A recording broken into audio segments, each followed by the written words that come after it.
Korma is a rich and luxurious dish where the meat or vegetables are braised in fat, yogurt and spices to produce a thick gravy. Today I will be showing you step by step how I make lamb korma, which turns out to be juicy, soft and extremely delicious.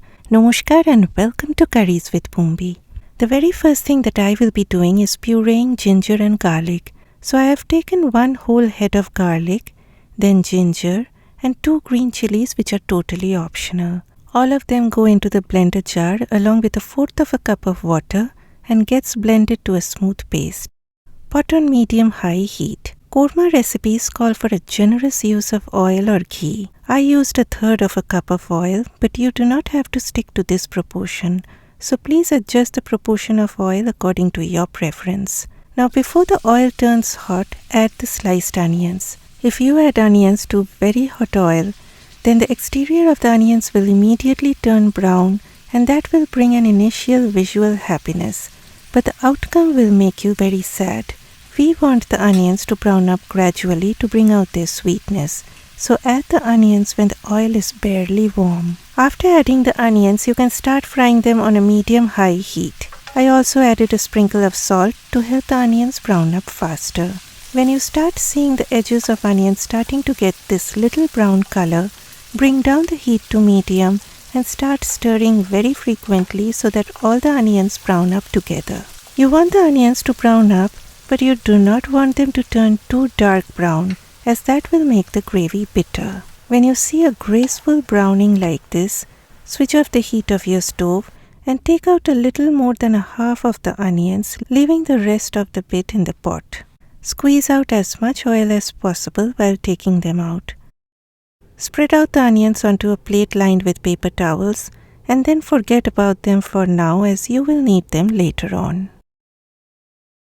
Coming back to the pot, heat back on medium-low and we need these whole spices: dry bay leaves, cinnamon stick, 1 black cardamom for that smoky flavor, but if you do not have black cardamoms, do not worry too much about its absence. Then green cardamoms, few cloves and a little bit of cumin seeds. All the whole spices dive into the pot. Stir on medium-low heat for a few seconds and then add the lamb. Here I would like to mention I always rub the meat with about 4 tablespoons of plain unflavored yogurt and leave it overnight in the refrigerator. What the yogurt does here is it tenderizes the meat and also takes care of any unpleasant odors, because I somehow do not like that strong smell of lamb. Okay, spread out the meat as much as possible so that it gets that maximum heat from the pan. Leave it like this on medium-high heat for a few minutes and then turn all the pieces so that the other side gets fried as well.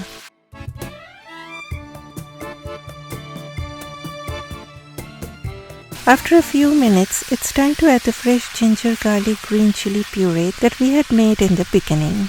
Stir everything on high heat till if any moisture that comes out from the meat dries up completely and the oil leaves the sides. Now what do you mean by oil leaving the sides?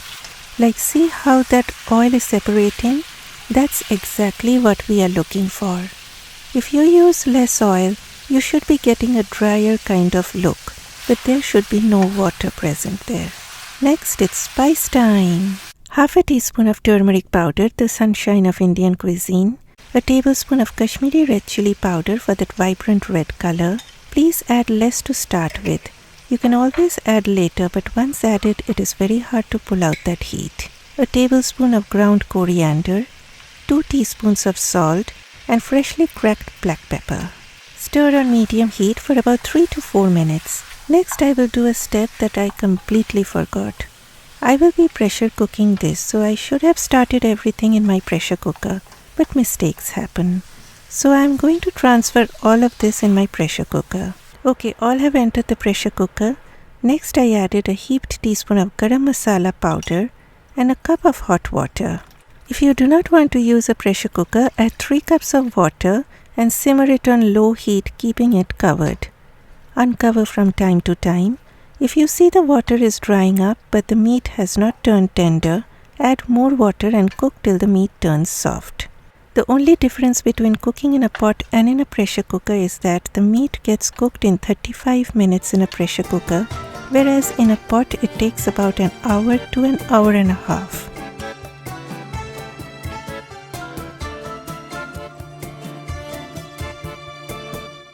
While the lamb is getting cooked, let's deal with the fried onions. In your blender jar, add half a cup of plain unflavored yogurt. Then I added a date for that sweetness. In fact, I used 2 dates. But my friends, please remember to take out the seeds from the dates before blending, or else the blades of your blender may get damaged, and then the brown onions go in. You can make a rough puree, but I like it to be smooth. After 40 minutes of pressure cooking, switch off the heat and allow all that pressure to be released naturally, and then open the lid of your cooker. I still haven't switched on the heat. Add that onion yogurt paste that you've made. I added about a little more than half a cup of water to my blender jar to rinse out all that jar goodness.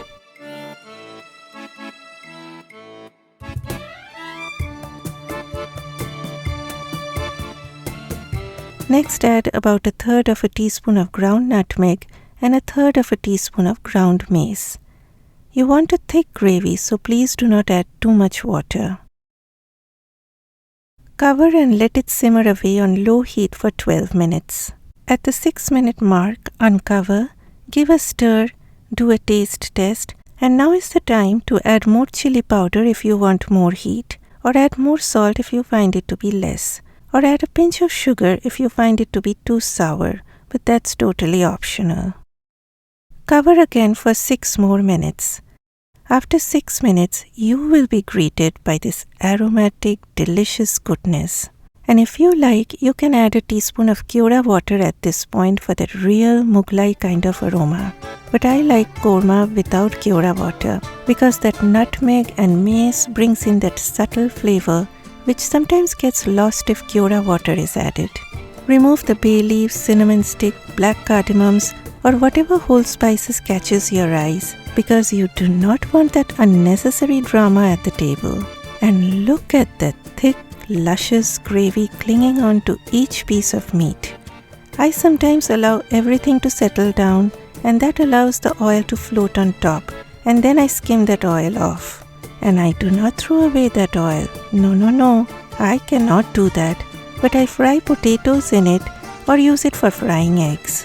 Serve this with naan, paratha or basmati rice and you will be really proud of yourself. Please smash that like button for me and help this video to reach out to more people. And I will see you next time. Bye bye.